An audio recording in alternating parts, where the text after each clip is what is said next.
So there was a lot of comments on my first Blundstone video, basically one calling me an idiot because apparently these are injection molded, so it's like the rubber's around the leather. I don't know, someone else will call me an idiot and explain it better than I can, but always feel free to correct me. Two, basically there's a lot of people being like, Blundstones are awesome, but also at the same time, they're like, you know, there's a lot better boots out there that are the same style, but I got Blundstones, so you gotta deal with it. But anyways, these are them after a year. They look great.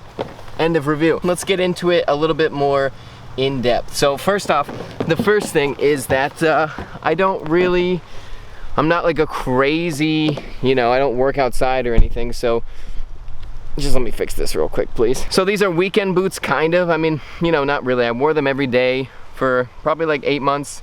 Went on a lot of hikes with them, climbed a lot of mountains with them, which these are not good boots for mountaining, apparently, because they don't have good ankle support, and you can probably tell that I don't go really mountaining a lot. But I went to Maine, went up and down a few mountains with these, got them a little scuffed up, and they held up well.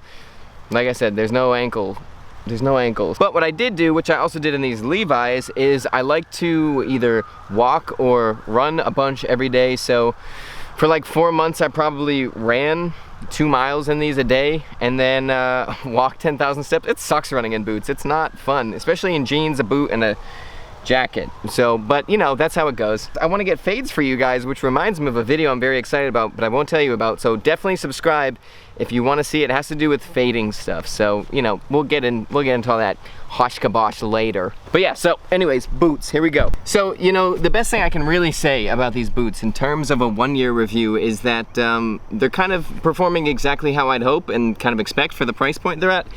I mean, this is, you know, it's not all-star crazy leather with all this character and stuff like that, you know, even though they distressed it, so it does have a little bit more character than normal, but it's pretty good leather. It's about the same thickness as Birkenstock straps. I'm gonna review those soon. That's why they're on the mind. The inner leather is soft and still looking good like that. The treads are fine, and it's generally what you'd expect. I mean, there's really, at this price point, which is not an expensive boot, but certainly not a cheap boot, I expect it to, you know, look pretty good for 2, 3, 4, 5 years, 5 and 4 and stuff like that. I kind of expect to see the wear a lot more apparent. Maybe the treads are kind of worn down, stuff like that. But for the first year, it's more of, is there a defect? With this light specifically, I'll get the camera and look at it, but there is a lot more scuffs than I kind of expected. But when I was going down the mountains, I go down the mountains and I hit every rock. I just accidentally kick it. I can basically sprint up a mountain, but when I have to go down, I'm so bad. I'm very nervous about falling, and I just go super slow. You know, if I'm like walking down the mountain, if there's a rock, I'm gonna scuff it every single time. So not that surprised there, really. Other than that, though, like I said, it's looking good. The elastics are still holding up. You can tell they're a little looser than when I first got them, which is kind of expected, but they're still tight. They keep the boot on. No complaints there. Looking inside the boot, not on the left boot, but on the right boot, I can feel the imprint of my foot if I dig down deep into the shoe here. I can also feel the upper part of the fabric is wearing away where my big toe is. I think a big part of the wear here, like I said too, is it's this nubuck leather, the one I got rustic, and if I could have done it again, and when I first got these boots, I kind of was erring on saying this too, but I would have gotten a smoother leather, just because I think it adds a little bit more protection, just because, you know, the leather already has a protectant over it, and then you're adding waxes and oils and stuff like that to get the water off. This I kind of feel like is twofold. One, the top layer is sanded off, so you know, we kind of rely on the protection added by Blundstone a little bit more.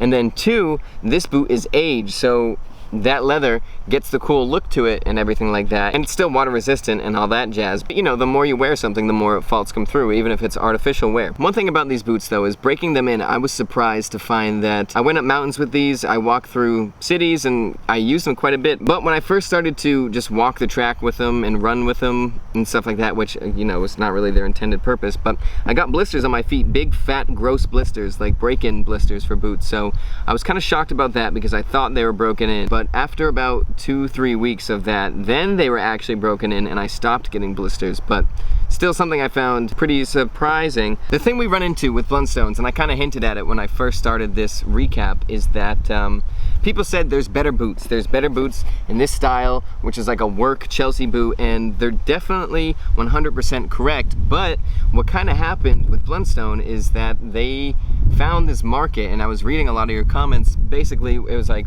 they were in Australia, they went broke and outsourced, then they were so broke they came back to Australia and made the boots there. Now they're outsourced again. But I don't know if this is just in America or where I am, which is the East Coast or something like that, but they kind of exploded into a fashion boot too. And you see it a lot with companies that have a product built for something that takes on its own life, you know, something that goes from workwear to streetwear. All of a sudden, like Carhartt kind of morphs into this weird thing. Carhartt still obviously has a lot of workwear and stuff like that, but now they have more fashionable items, slimmer pants and stuff like that in Carhartt WIP or WIP, work in progress. So they kind of do that where it's like, yeah, you know, it still has the work life in it and it's still a quality boot, but you have to take in consideration a huge thing here now is the fashion part.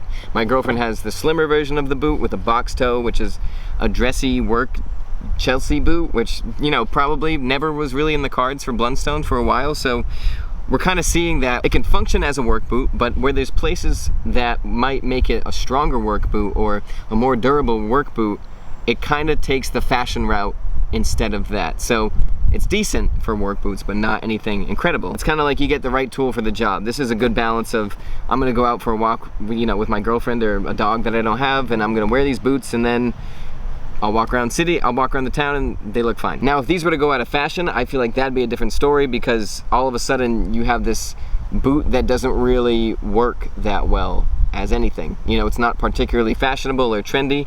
It's also not particularly robust for work, which, you know, some people will deny and say, I've worked with these for 70,000 years and they're so good, but that's kind of my thoughts. I don't know. Feel free to disagree, definitely comment. And also, you should subscribe if you haven't. Did I already remind you of that? I probably did. Anyways, the one thing that we need to do, which is probably my favorite thing to do with stuff that says it has water resistance, is test that water resistance.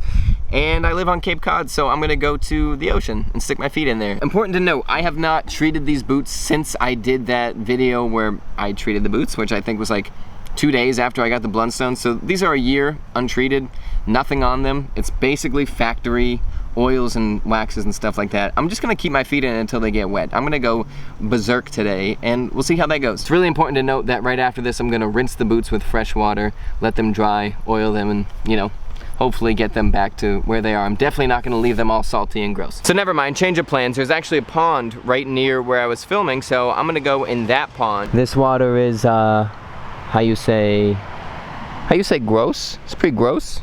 There's quite a bit of green junk down there, which is probably, you know, the landing zone of my feet. This looks like a fun boardwalk to jump off of. See how there's wood there? But it actually drops off about 4 feet into an inch of water, so, you know, good stuff. Still beautiful though. Alright, so the worst part probably about all this is that, oh, I'm in my hometown, recently graduated college, and people are probably like, oh, I wonder what Mike's up to. And then they see me just standing in mud, and my only explanation is I wanted to see how long it would take for my feet to get wet. So that's what we're doing.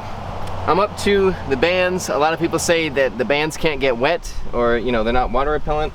I don't necessarily believe that. This also smells like, oh, okay, I think, nope, still dry. We're still dry here. Still doing pretty good. Still getting, I can't tell if it's cold or if it's wet, which I think means that it's definitely not wet yet. Stick my fingers in here. Still pretty dry.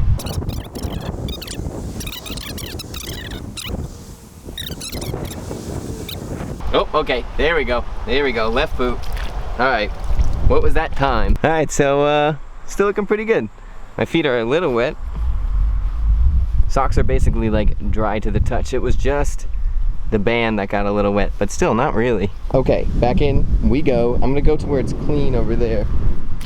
Okay, and the biggest thing is just kind of walk slow, so that way I don't confuse it with like the sloshing, like the drips. Okay, there we go. Okay, so kind of final consensus here. You know, they're good. I could stand in the water. Obviously, I probably wouldn't just stand in still water with these boots on, but you know, you can if you're crossing a brook or a stream, or you just want to stand in some mud for a little bit, like, you should be good. The elastics that, like I said, there's a lot of people that are like, no, they're not water repellent or anything like that. You know, they're water repellent enough to stand in the water for however long I was in there. So all in all, year in, these are still great boots, and I'll see you in the next year, unless something else comes up where I want to talk about these. But yeah, that's it. Bye. So I grew up on these swings. I used to go to school in a little school over there. I didn't notice until now that they demolished it. It's completely gone. But one time I was sitting on these swings with this kid, Patrick Wilbur, and he had a gold chain on, and I said, nice neck. And he said, what do you mean? And I was like, your neck. I like that neck. You know, trying to be like cool. And he said, did you mean my necklace? And I said, yep. And he said, why didn't you just say necklace? You said neck. And I was like, I thought it was cool.